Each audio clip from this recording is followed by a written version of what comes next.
La voz en la grabación era inconfundiblemente la suya. Sin embargo, el ingeniero Daniel Mercer jamás había pronunciado esas palabras, un elogio fúnebre para sí mismo, describiendo su propia muerte con lujo de detalles. La caja negra recuperada del vuelo 217 de Eastern Airlines debía contener solamente grabaciones de la cabina de mando desde 1979. En cambio, transmitía un funeral que aún no había ocurrido, su funeral. Pero lo más perturbador no era solo escuchar su voz describiendo su propio deceso, sino que cada una de las demás voces en esa grabación pertenecían a alguien que había fallecido en el accidente hace 45 años. Me llamo Catalina Chen, investigadora principal de la División de Evaluación de Anomalías Aéreas, una rama especializada en la investigación de accidentes aéreos que examina casos que desafían toda explicación convencional. Me llamo Catalina Chen, investigadora principal de la División de Evaluación de Anomalías Aéreas, una rama especializada en la investigación de accidentes aéreos que examina casos que desafían toda explicación convencional. He dedicado 23 años a investigar incidentes aéreos que se salen de los parámetros estándar. Lo que estoy a punto de compartir viola múltiples protocolos de confidencialidad, pero el público merece saber lo que ocurrió cuando Daniel Mercer, un ingeniero forense aeronáutico senior de 54 años con 17 años de experiencia, comenzó el examen rutinario de una grabadora de vuelo recuperada el mes pasado. La caja negra en cuestión no era realmente negra, nunca lo son. Era una grabadora de voz de cabina naranja, estándar, de forma cilíndrica, recuperada de los restos del vuelo 217 de Eastern Airlines, que se estrelló en las montañas Allegheny el 12 de diciembre de 1979. El accidente mató a 63 pasajeros y 5 miembros de la tripulación. Si bien el incidente se había atribuido oficialmente a un error del piloto durante condiciones climáticas severas, el reciente desarrollo de terrenos en el área había descubierto restos del naufragio previamente no recuperados, incluyendo la CBR, que había estado desaparecida de la investigación original. Esto debería haber sido una confirmación técnica directa de la causa establecida. En cambio, abrió lo que varios miembros de nuestro equipo han descrito como una herida temporal en nuestra comprensión de la realidad. Los eventos comenzaron el 14 de abril de este año, cuando Daniel Mercer retiró la CBR del almacenamiento de evidencias.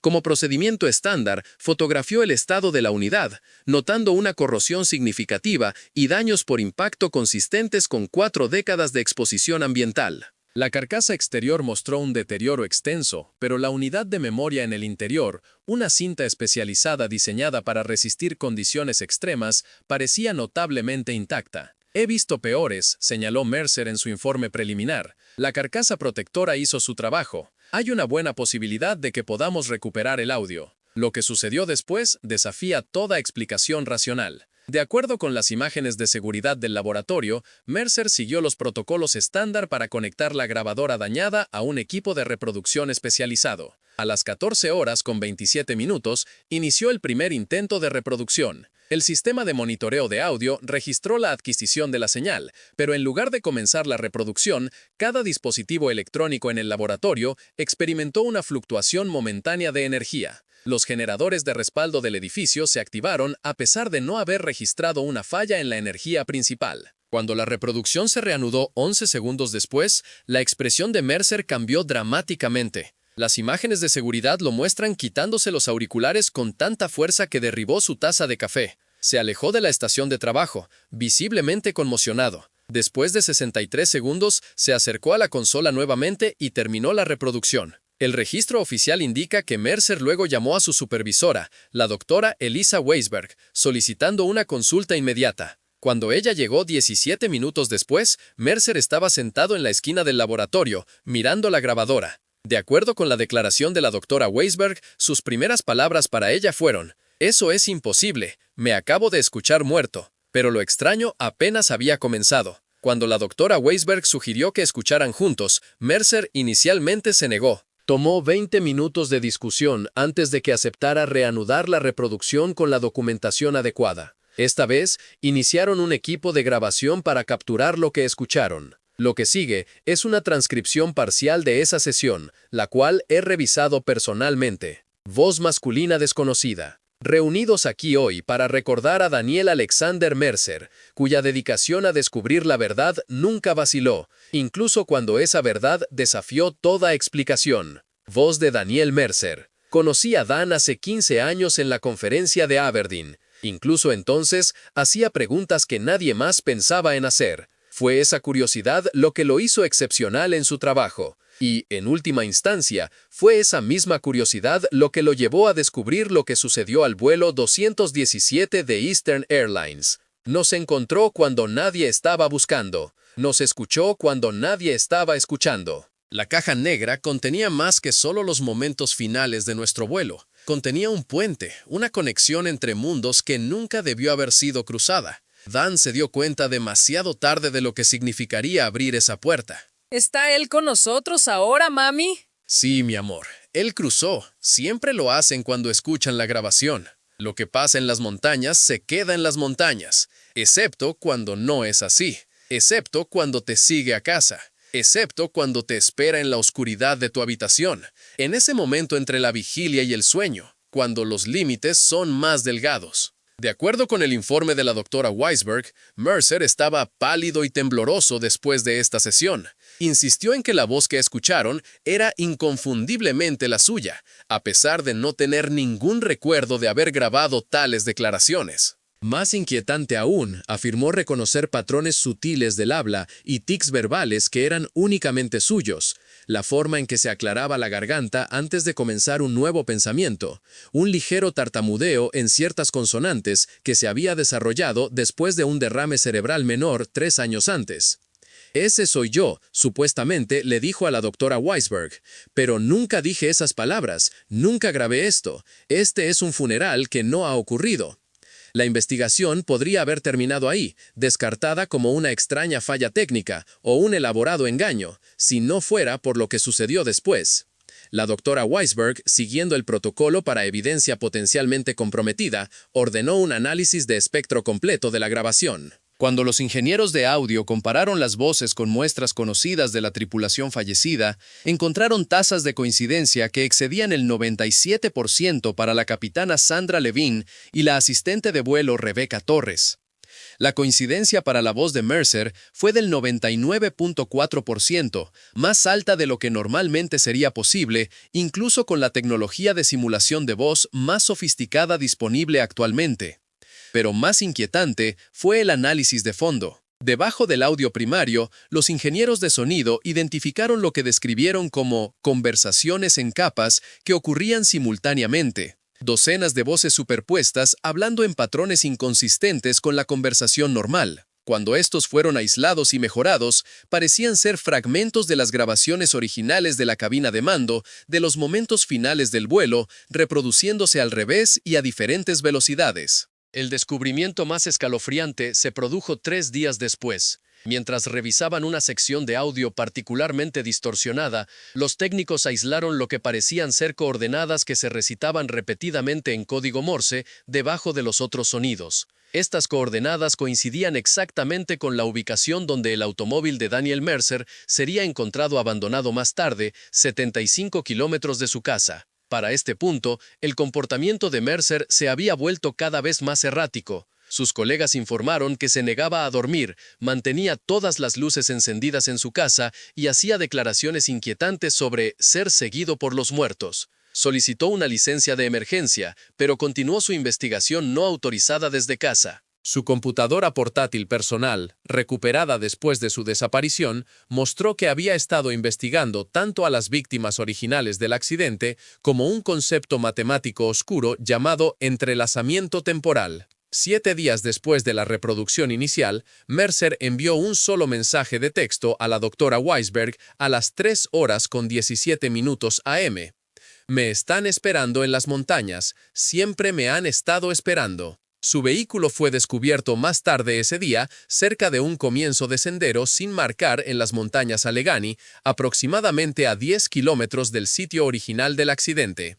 A pesar de una búsqueda exhaustiva que involucró perros rastreadores de cadáveres, helicópteros e imágenes térmicas, no se ha encontrado rastro de Daniel Mercer. Lo que le sucedió a Mercer permanece clasificado oficialmente como una desaparición sin resolver, pero aquellos de nosotros involucrados en la investigación no podemos ignorar las sincronicidades que desafían toda explicación convencional. La fecha de su desaparición, el 21 de abril, fue referenciada dentro de la grabación misma, audible solo cuando la reproducción se invirtió y se redujo a 23% de la velocidad normal. Se une a nosotros el 21 de abril, el círculo se completa. Tres anomalías tecnológicas separadas han complicado aún más nuestra comprensión de estos eventos. Primero, el consumo de energía del laboratorio durante la reproducción inicial registró valores negativos durante 7.2 segundos, una imposibilidad eléctrica que sugiere que el sistema estuvo brevemente generando en lugar de consumir energía. Segundo, la grabadora original mostró una desintegración radiactiva medible inconsistente con sus materiales, exhibiendo un patrón de vida media que nuestros físicos nucleares no han podido identificar. Finalmente, los metadatos de la marca de tiempo del equipo de grabación muestran que ciertos segmentos del audio parecen haber sido grabados antes de que comenzara la reproducción. El doctor Raimundo Keller, físico teórico jefe consultado en este caso, ha propuesto lo que él llama un evento de inversión de causalidad, en el que la información de una línea de tiempo futura ha contaminado el presente. Si bien la mayoría de la comunidad científica descartaría tales conceptos como pseudociencia, el doctor Keller señala varios principios de la mecánica cuántica que podrían, bajo circunstancias extraordinarias, permitir tales fenómenos. Sabemos que a nivel cuántico, la causa y el efecto pueden desligarse de las relaciones secuenciales normales, explicó el Dr. Keller durante nuestra consulta. Lo que potencialmente estamos presenciando aquí es una manifestación a macroescala de la retrocausalidad cuántica, el futuro influyendo en el pasado. Pero la teoría hace poco para explicar el elemento humano de este caso, lo que le sucedió a Daniel Mercer y por qué aparentemente fue blanco de este fenómeno. Esto nos lleva a lo que puede ser la conexión más inquietante de todas. 3 semanas después de la desaparición de Mercer, mientras revisábamos la documentación histórica relacionada con la investigación original, nuestro equipo descubrió algo que había sido pasado por alto. Entre los 63 pasajeros en el vuelo 217 de Eastern Airlines, había un niño de 3 años que viajaba con su madre para visitar a sus abuelos en Navidad.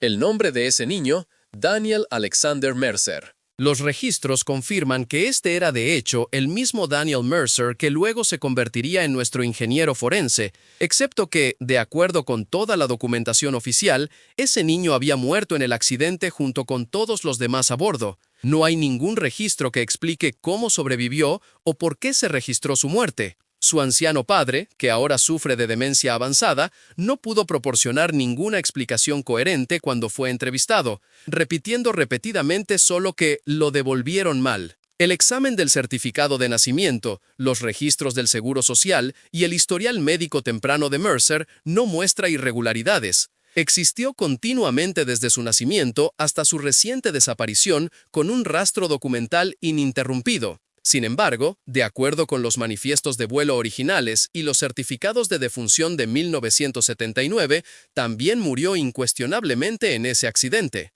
¿Cómo puede un hombre investigar un accidente en el que murió? ¿Cómo puede escuchar su propio funeral antes de que suceda? Estas preguntas han dividido a nuestro equipo de investigación, con múltiples teorías contrapuestas emergiendo. Algunos sugieren que la identidad de Mercer fue de alguna manera mal atribuida después del accidente, que en realidad no estaba en el vuelo sino que fue incluido por error. Otros proponen explicaciones más radicales que involucran experimentos clasificados en transferencia de conciencia que se rumoreaba que habían tenido lugar en esa región durante la década de 1970. La teoría más extrema, que incluyo no porque la respalde, sino porque aborda la mayoría de los puntos de datos, es que cualquier entidad que regresó después del accidente no era, de hecho, el Daniel Mercer original, sino algo más que ocupó su identidad durante 45 años hasta ser llamado de vuelta a su punto de origen. Prestando una inquietante credibilidad a esta última teoría, está el contenido de un diario encontrado en la casa de Mercer después de su desaparición. La entrada final, fechada la noche antes de que desapareciera, contiene un pasaje que ha atormentado a todos los que lo han leído. Siempre he tenido la misma pesadilla desde la infancia. Estoy en un avión. Hay turbulencia. La gente está gritando. Luego, un momento de ingravidez mientras caemos del cielo. Nunca recuerdo el impacto, solo el momento anterior, suspendido en el aire, viendo las montañas precipitarse hacia nosotros. Luego, oscuridad. Pero después de la oscuridad, voces, tantas voces, todas hablando a la vez, todas tratando de decirme algo importante, algo sobre esperar, sobre paciencia, sobre un plan que abarca décadas. Creo que siempre he estado muerto, creo que todos morimos en esas montañas en 79, pero algo nos mantuvo aquí, suspendidos entre estados, esperando que el círculo se complete. La caja negra no solo estaba grabando nuestros momentos finales, nos estaba preservando de alguna manera, y ahora es hora de volver. Me están llamando a casa.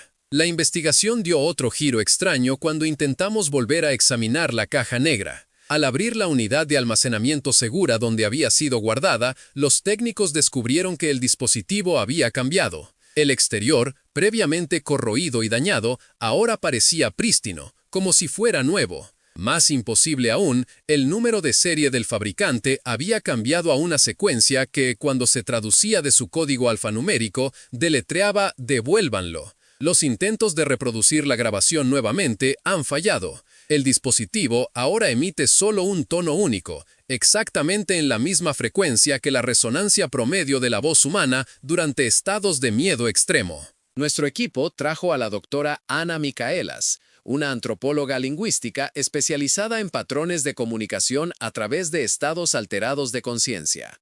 Después de revisar toda la evidencia disponible, propuso una teoría que, aunque especulativa, se alinea con el fenómeno observado. ¿Qué misterios ocultaban las montañas? ¿Qué fuerzas desconocidas estaban en juego? El caso de Daniel Mercer nos recuerda que hay preguntas para las que quizá nunca tengamos respuestas. Si te ha intrigado esta historia, considera dar un súper gracias. Según la doctora Michaels, el accidente pudo haber creado lo que ella llama una cámara de eco psíquica, donde la intensa energía emocional de las víctimas en el momento de fallecer dejó una impresión en el medio de grabación físico. Piénsalo como una forma de entrelazamiento cuántico, pero con conciencia en lugar de partículas, explicó. Si el joven Daniel sobrevivió de alguna manera, pero permaneció inconscientemente conectado a aquellos que murieron, podría haber funcionado como un punto de anclaje entre mundos. La caja negra podría haber servido como grabadora y transmisora de esta conexión. Cuando se le preguntó por qué esta conexión se manifestaría solo ahora, 45 años después, la doctora Michaels sugirió: los sistemas tienden hacia el equilibrio. Quizás cualquier anomalía que permitió al niño sobrevivir creó un desequilibrio que necesitaba ser corregido. Al universo no le gustan los cabos sueltos. Normalmente, descartaría tales conceptos como especulación pseudocientífica, pero la evidencia en este caso desafía consistentemente la explicación convencional. Además, han surgido 3 detalles adicionales que no se pueden ignorar. Primero, el análisis del ADN de Mercer de un examen físico reciente comparado con una muestra de sangre preservada de su infancia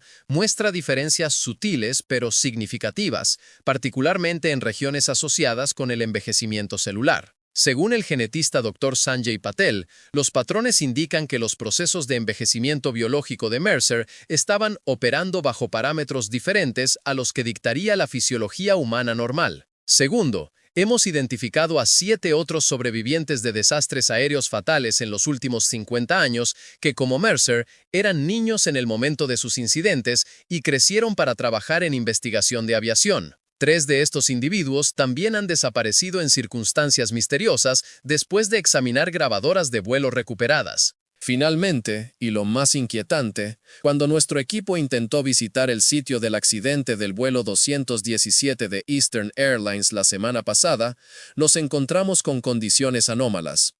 A pesar de los pronósticos meteorológicos despejados, el área estaba envuelta en una densa niebla que parecía surgir de la nada.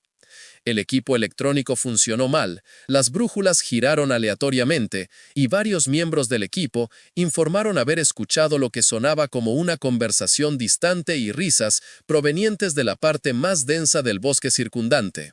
La expedición fue abortada cuando 2 miembros del equipo se desorientaron y casi cayeron en una grieta previamente no documentada que, según los estudios geológicos realizados apenas 3 meses antes, no debería existir.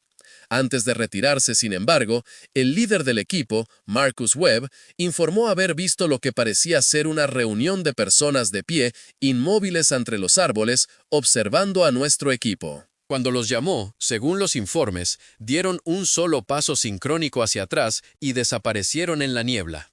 Al regresar al comienzo del sendero, el equipo descubrió que la radio de su vehículo funcionaba mal y transmitía solo estática con un patrón rítmico. Los especialistas en audio confirmaron más tarde que este patrón coincidía precisamente con la cadencia de una marcha fúnebre. La pregunta que continúa atormentando nuestra investigación no es solo qué le sucedió a Daniel Mercer, sino qué le está sucediendo a nuestra comprensión de la realidad misma. Los límites entre el pasado, el presente y el futuro, entre la vida y la muerte, parecen haberse vuelto permeables en formas que nuestros marcos científicos no pueden explicar adecuadamente. Quizás lo más escalofriante es la posibilidad de que este caso represente no una anomalía aislada, sino un patrón que no hemos reconocido. ¿Cuántas otras supervivencias imposibles podrían existir? ¿Cuántas otras personas caminando entre nosotros deberían haber muerto hace décadas? ¿Y qué significa para ellos cuando el círculo finalmente se completa? Han pasado 2 meses desde la desaparición de Mercer. Ayer recibimos un paquete anónimo en nuestra sede que contenía un solo artículo, una grabadora de voz digital moderna sin marcas de fabricante identificables.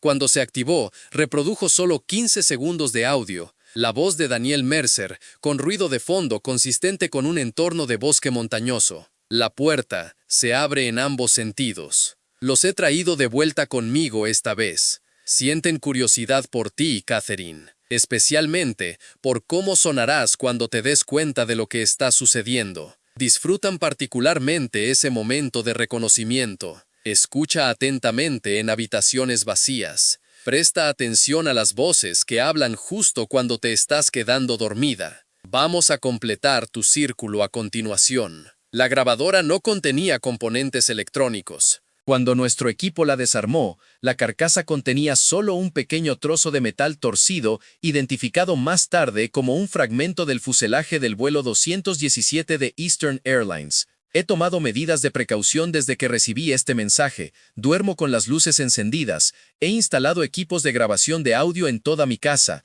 he dispuesto el monitoreo remoto continuo de mis signos vitales, pero estos pasos prácticos hacen poco para abordar la pregunta fundamental que este caso me ha obligado a afrontar. ¿Qué pasa si la muerte no es el final, sino simplemente una transición a otro estado del ser? ¿Y si ese estado a veces se superpone con el nuestro? Hace 3 noches me desperté exactamente a las 3:17 de la mañana para descubrir que mi equipo de grabación se había activado automáticamente. El archivo de audio contenía lo que los analistas de sonido han confirmado que es mi propia voz, aunque no tengo ningún recuerdo de haber hablado. En la grabación, aparentemente estoy pronunciando comentarios en lo que suena como una ocasión formal. Las palabras finales son claras. Y así le damos la bienvenida a Catherine Chen a nuestra compañía. El círculo se ensancha, el patrón crece, las voces se multiplican. Los metadatos muestran que esta grabación fue creada en una fecha dentro de 3 semanas.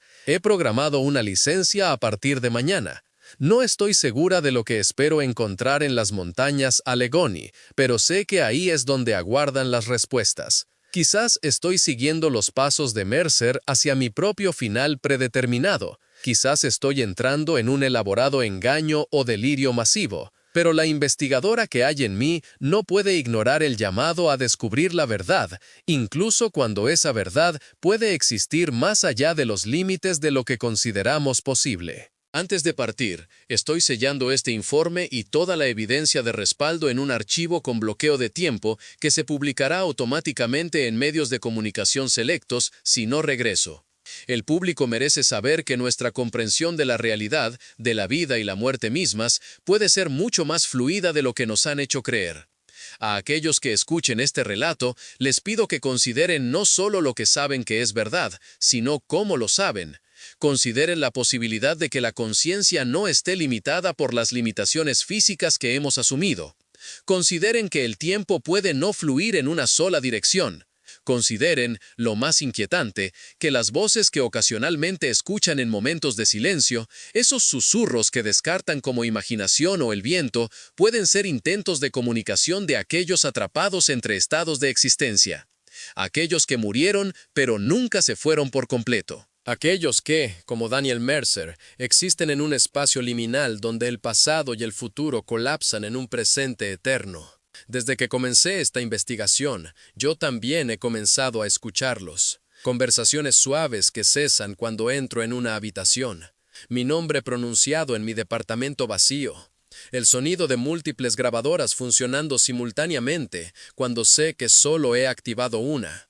Anoche, mientras empacaba para mi viaje a las montañas, escuché la voz de un niño desde mi armario, clara como el agua. Estamos ansiosos por conocerla, señorita Chen. El señor Mercer dice que usted hace todas las preguntas correctas. ¿Qué harías si los muertos comenzaran a hablarte a través de la tecnología destinada a registrar sus últimos momentos? ¿Seguirías tú, como yo, sus voces hacia lo desconocido? ¿O cerrarías tus oídos a su llamado, sabiendo que algunos conocimientos tienen un precio final? Si estás escuchando esta grabación, significa que ya he encontrado mis respuestas. La pregunta ahora es si estás preparado para buscar las tuyas, porque una vez que comiences a escuchar las voces entre estaciones, en la estática de los canales vacíos, en el silbido de fondo de cada grabación, nunca dejarás de escucharlas, y eventualmente sabrán que estás escuchando. Son pacientes, tienen todo el tiempo del mundo. Pero me estoy adelantando. Esta investigación permanece activa. Oficialmente, Daniel Mercer simplemente está desaparecido. La grabación es solo una anomalía técnica, y yo me estoy tomando unas breves vacaciones para despejar mi cabeza. Eso es lo que dirá el informe oficial cuando se presente la próxima semana.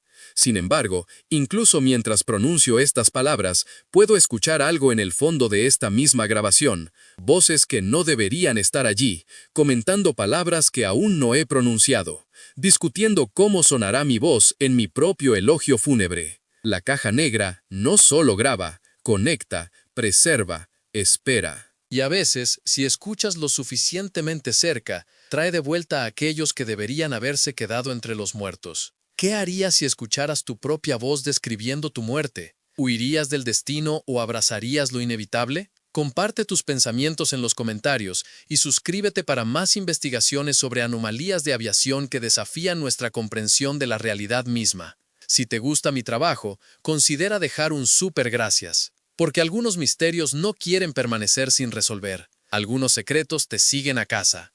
Y algunas grabaciones nunca fueron destinadas a ser reproducidas, especialmente no aquellas capturadas en el momento entre la vida y la muerte, en ese instante eterno de caída libre, cuando las montañas se apresuran a encontrarte y todo lo que creías saber sobre la existencia se hace añicos contra la inflexible verdad de lo que espera al otro lado. Escucha atentamente, te están hablando ahora mismo. Imagínate un mariachi tocando Las golondrinas, mientras la neblina cubre el pico de Orizaba. Así de cerca están.